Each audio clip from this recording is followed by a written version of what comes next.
In a world that constantly bombards us with messages urging us to crave more status, more pleasure, more validation, the great Stoic emperor Marcus Aurelius turned his gaze inward and posed a profound question. Is this essential? Does it serve the soul's flourishing, or does it merely enslave us to endless wanting? With penetrating clarity, he recognized that desire itself is not inherently evil, but that it can all too easily become a distraction, a diversion from what truly matters. What if, he seemed to ask, the most radical form of wealth is not to be found in accumulation, but in simplicity itself? It is a striking image, the Emperor of Rome, at the very zenith of his empire's power and opulence, choosing to sleep on a simple mat on the floor. Why would a man who had access to every conceivable luxury opt for such Spartan living? The answer, it seems, was that he deeply understood the importance of keeping himself grounded, of maintaining contact with what is real and necessary, rather than being seduced by the superfluous. His private journals, which were later compiled into the timeless work we know as meditations, overflow with reminders to himself to resist the siren song of desire. Very little is needed to make a happy life. It is all within yourself, in your way of thinking. Throughout his writings, we find Marcus repeatedly admonishing himself whenever he catches his mind being lured by shows, performances, or the trivial opinions of others. With unflinching honesty, he contemplates the fleeting, ultimately empty nature of sensual pleasures.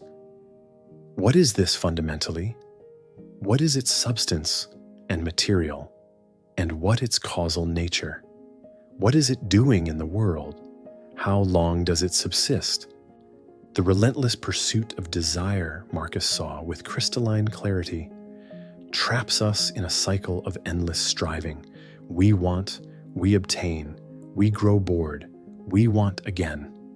It is a hamster wheel of the soul, a prison in which we are both inmate and jailer. He challenged these impulses with piercing questions designed to cut through to the heart of the matter. Is this within the bounds of nature? Is it within my control? Does it serve the greater common good? For the Stoics, the highest freedom was to be found not in yielding to our every passing fancy, but in freedom from being ruled by our irrational impulses. True sovereignty lay in self-mastery. As Marcus puts it, it is in your power whenever you choose to retire into yourself, for there is no retreat that is quieter or freer from trouble than a man's own soul. His personal prescription for achieving this inner peace was clear and actionable. Ask yourself at every juncture, is this truly necessary? Elsewhere, he vividly describes the human soul weighed down by 1,000 trivial concerns, like a weary traveler overburdened with unnecessary baggage. It is vital to understand that Marcus's philosophy of simplicity was never framed as a matter of self-denial or deprivation. Rather, it was to be understood as the path of self-direction, of reclaiming agency over one's own mind and life. As emperor, he had every imaginable luxury at his fingertips, yet he intentionally forwent opulence not out of an ascetic impulse, but out of the desire to retain sovereignty over himself. The Stoic way of principled restraint was the way of straight thinking, the lucid mind that isn't fogged by compulsive wanting. It was the way of focus, of concentrating one's finite energies only on what is needful and good. The Stoics saw clearly that every yes to a trivial desire is a no to our deeper potential. Each time we succumb to an irrational want, we sacrifice a small piece of our freedom. Let us invite this same penetrating clarity into our own lives. Over the next day, make it a practice to observe your habits and impulses with the discerning eye of a Stoic philosopher. Where is your vital energy being frittered away on unnecessary chasing? Come evening, try this journaling exercise favored by Marcus. Write down every want or craving you felt throughout the day, no matter how small. Then, holding each of these desires in your mind's eye, sincerely ask yourself, did I truly need this? Did this impulse arise from my wisest self? Remember always the elegantly simple, yet profound question Marcus posed about every object of desire. What is this thing in itself, stripped bare? When we remove the glossy veneer of our wanting, what remains? For those wishing to explore further, consider undertaking a week of simplicity, 7 days of intentionally using less, speaking less, and asking more of every situation and interaction. Move through this period with the guiding mantra, the simpler the life, the more powerful the mind. It would be a mistake to read this as a rejection of pleasure itself. The Stoics were not killjoys, and they readily acknowledged that enjoyment has its place in a well-lived life. The crucial distinction is that while they accepted pleasure, they refused to be in thrall to it. They sought to be its master, never its slave. Let's look at a concrete example from Marcus's life, one that exemplifies this principle powerfully.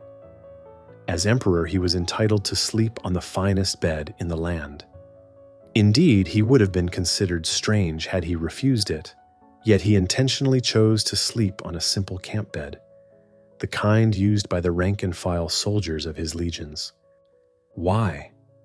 Not because comfort is evil, but because he never wanted to forget what it felt like to have little. He never wanted to become so soft that he couldn't handle roughness.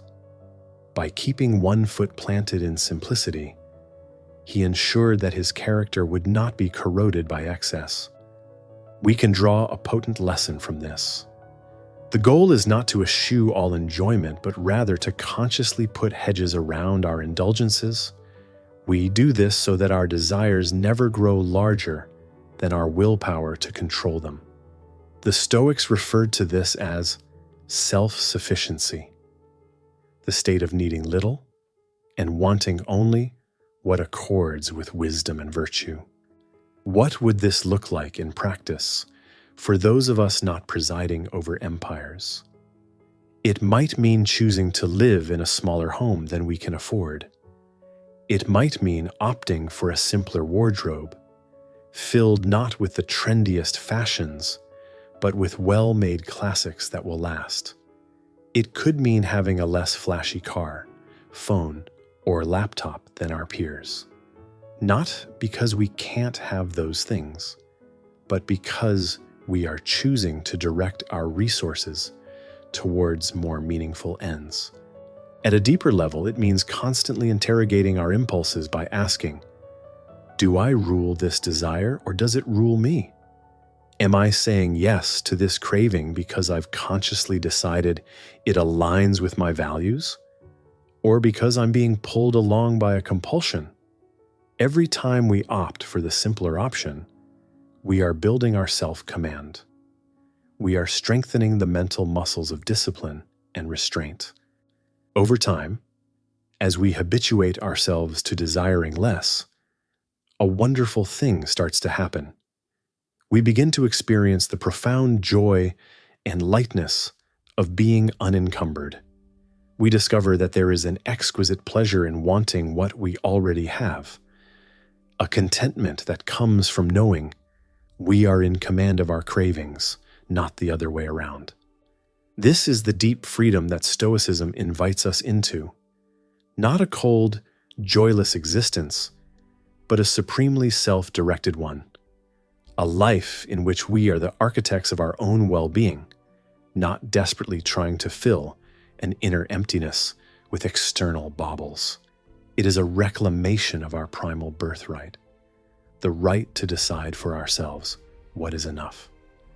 When we commit to this path, we step into a different relationship with our possessions and experiences. We come to view them not as ends in themselves, but as tools in service of something greater. We ask of each thing, is this making me wiser, kinder, stronger? Is this nourishing my community, my family, my highest held ideals? Or is it just a glittery distraction? By regularly posing these questions, we train ourselves to see through the illusions of empty desire. This, then, is the Stoic way of simplicity. It is a kind of elegant minimalism, not the trendy Instagram-ready kind, but the kind that goes to the bone. It is a stripping away of the excess, a relentless paring back to the essential.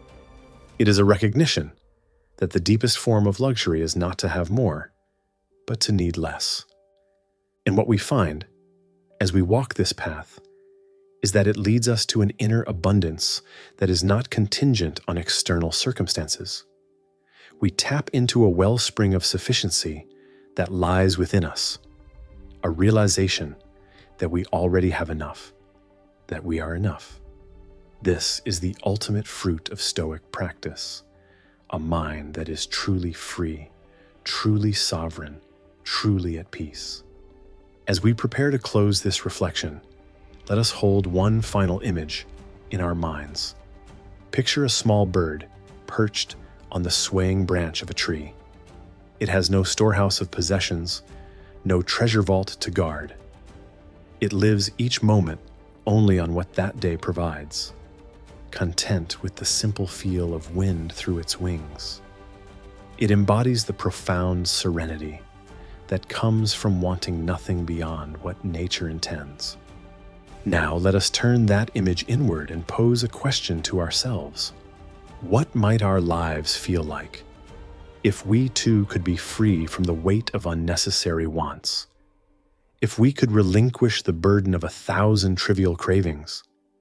How expansive could our minds become if no longer consumed by the fever of perpetual chasing? These are the questions Stoicism invites us to sit with, not as an academic exercise, but as a living, breathing practice. The answers we find may just astonish us with their simplicity and their power to transform. Here we will pause, but know that the path continues on. In our next exploration, we will delve into how Stoicism grapples with an even greater challenge, the storm of grief and loss. How does a philosophy grounded in restraint respond to the pain we cannot control? How do we endure life's unavoidable sufferings without losing the wisdom of the soul? Until then, dear friends, let us walk lightly, hold closely to what matters most, and train our eyes to see through the empty promise of desire. For it is in wanting less that we open ourselves to receiving more peace, more presence, more of the abiding joy that is our birthright. May the wisdom of the Stoics be a lantern on your path, illuminating the way to a life of true wealth, the wealth of a mind content in itself, and a heart at home in the world. Farewell for now.